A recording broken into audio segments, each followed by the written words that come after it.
Assalamualaikum warahmatullahi wabarakatuh.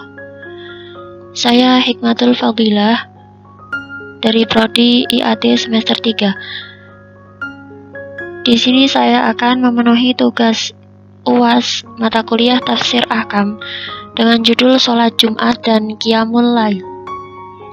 Redaksi ayat yang menerangkan sholat Jumat yaitu terdapat dalam Quran surat Al-Jumu'ah ayat 9-11 yang berbunyi, Ya ayyuhalladzina amanu idza nudiya lis-sholati min yaumil jumu'ati fas'au ila dzikrillahi wa dzarul bai' dzalikum khairul lakum in kuntum ta'lamun fa idza qudiyatis sholatu fantashiru fil ardi wabtaghu min fadlillahi wadhkurullaha katsiran la'allakum tuflihun wa idza ra'aw tijaratan aw lahwan faddu ilaiha wa tarakuka qa'imah qul ma 'indallahi khairum minal lahwi wa minat tijarah wallahu khairur raziqin.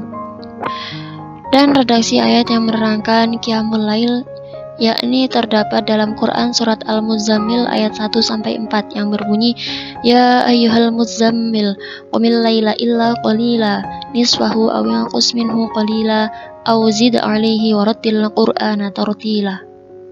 Terjemahan dari Quran surat Al-Jumu'ah ayat 9-11 yaitu, Wahai orang-orang yang beriman, apabila telah diseru untuk melaksanakan sholat pada hari Jumat, maka segeralah kamu mengingat Allah dan tinggalkanlah jual beli.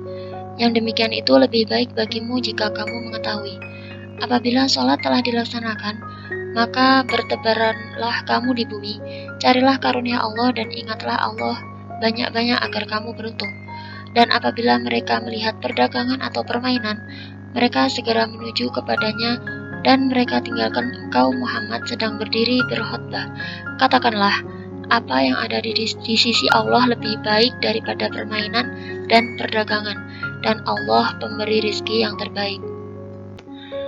Sedangkan terjemahan dari Quran surat Al-Muzammil ayat 1-4 yaitu, Wahai orang yang berselimut, dalam kurung Muhammad, bangunlah untuk sholat pada malam hari kecuali sebagian kecil, yaitu separuhnya atau kurang sedikit dari itu, atau lebih dari seperdua itu, dan bacalah Al-Quran itu dengan perlahan-lahan.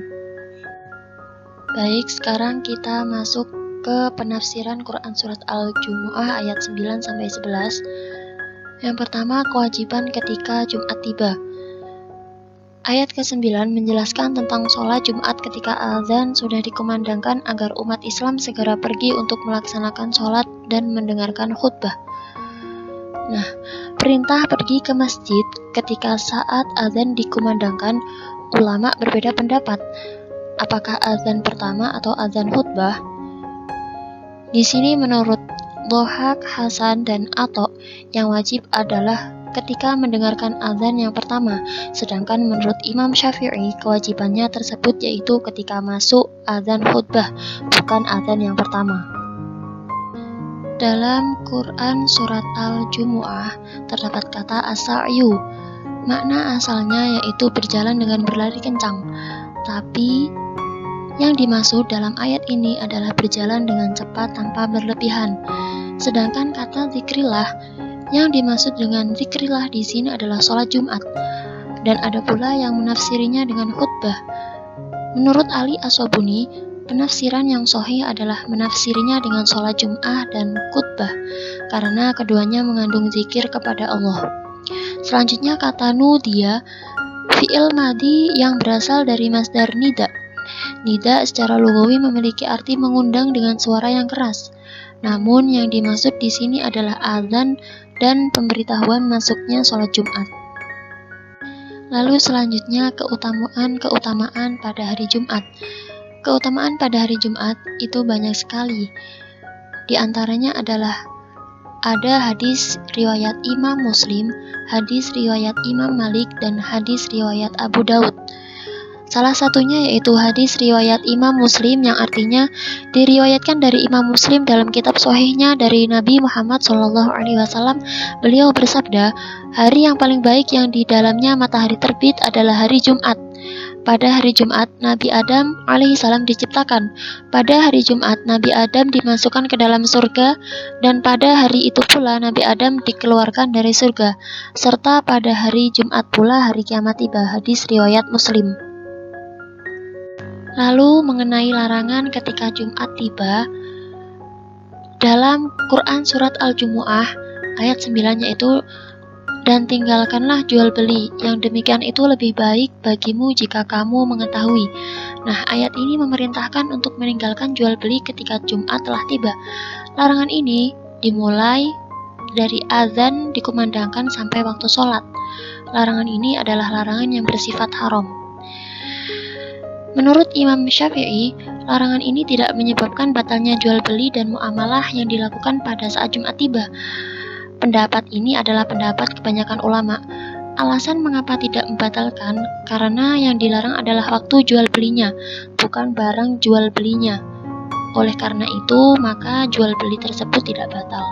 Sedangkan menurut Imam Malik, jual beli yang dilakukan pada saat Jumat tiba maka hukumnya batal.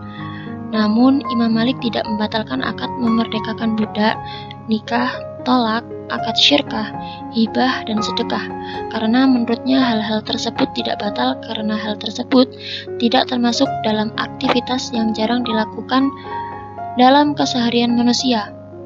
Berbeda dengan jual beli, hal ini merupakan aktivitas harian manusia sehingga dapat menyibukkan dari sholat Jumat. Selanjutnya, kata dzarul bai'. Ini menurut Alusi, yang dimaksud dengan dzarul bai' adalah muamalah, karena kata muamalah mengandung jual beli, sewa menyewa, dan muamalah lainnya. Sedangkan menurut Al-Qurtubi menafsirinya dengan jual beli saja, karena menurutnya jual beli adalah aktivitas yang paling menyibukkan orang-orang di pasar. Selanjutnya yaitu mengenai penafsiran Quran Surat Al-Muzammil yang menerangkan Qiyamul Lail. Semua ulama sepakat bahwa sholat malam adalah sholat yang difardukan kepada Rasulullah SAW. Hal ini didasarkan kepada zahirnya ayat yang berupa fi'il amar yang memiliki kandungan wajib. Tetapi ayat ini kemudian dinasih. Nah, penyebab dinasihnya hukum ini banyak pendapat yang dikemukakan oleh ulama. Pendapat-pendapat yang dikemukakan oleh para ulama yaitu yang pertama, ayat ini diturunkan sebelum terjadi difardukannya sholat 5 waktu. Lalu pendapat yang kedua, ketika Allah mengungkapkan dengan umil laila illa qalila nisfahu atau awinqus minhu qalilan aw zid alaihi, maka terdapat orang laki-laki yang tidak mengerti berapa dia harus sholat dan berapa bagian dari malam. Karena demikian, maka orang tersebut sholat pada keseluruhan malam karena takut tidak dapat memenuhi kewajiban, sehingga memberatkannya dan kaki serta pergelangannya kendor. Hal demikian itu terjadi pada awal masa keislaman. Kemudian ayat ini dinasih dengan akhiran ayat ini yaitu faqra'u ma tayassara min. Sedangkan pendapat yang ketiga yaitu menurut riwayat bahwa diwajibkannya sholat malam itu terjadi di Mekah lalu dinasah di Madinah dengan sholat 5 waktu.